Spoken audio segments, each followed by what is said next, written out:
กินทอดหน่อไม้แกงใส่ผักหวานอยู่ดงหอดยำแหลกไล่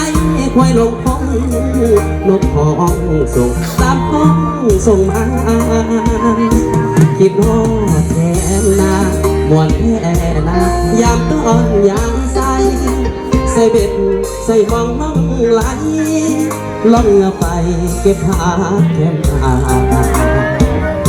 ผักกูดผักนังเลียฟังล้างอย่างนั้นลวกกินกับแจ่วปลาจะมีมวลหลายวันนี้มางาน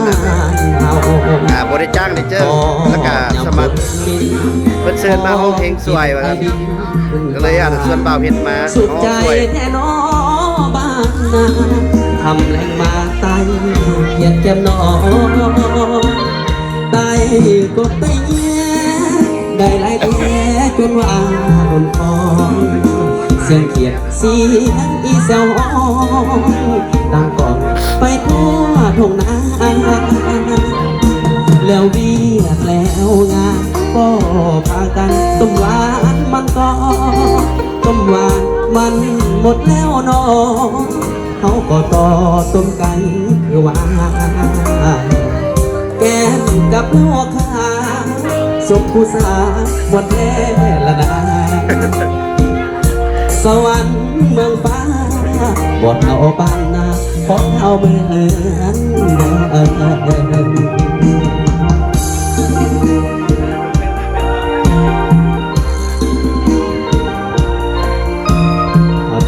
ก็จีบจบเราจบเปียกขึ้นป่าเด้อบ้าไปรถมันกล้าไปบ้อนเลยต่างเป็นโคชกเลย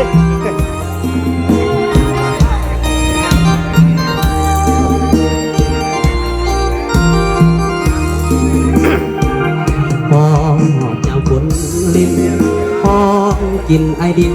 ขึ้นฟ้าสุขใจแท้น้อบ้านนา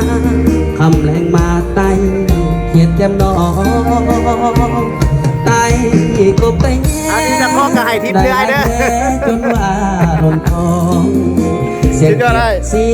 อีเซลดังกองไปทั่วทุ่งนาแล้วเวียกแล้วงานก็พากันต้มหวานมันก็ต้มหวานมันหมดแล้วนอเขาก็ต่อต้มไก่หวานแกงกับลูกค้าสุขผู้สาวบนแท่ละนาเป็นอยู่สวรรค์เมืองฟ้าบอดเอาบ้านนาของเอาเหมือนเดิม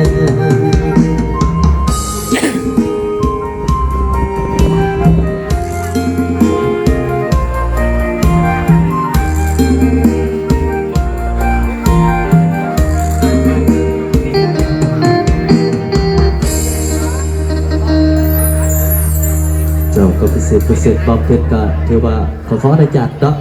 ถือว่าขอแสดงความเคารพเป็นทางเจ้าภาพเนาะ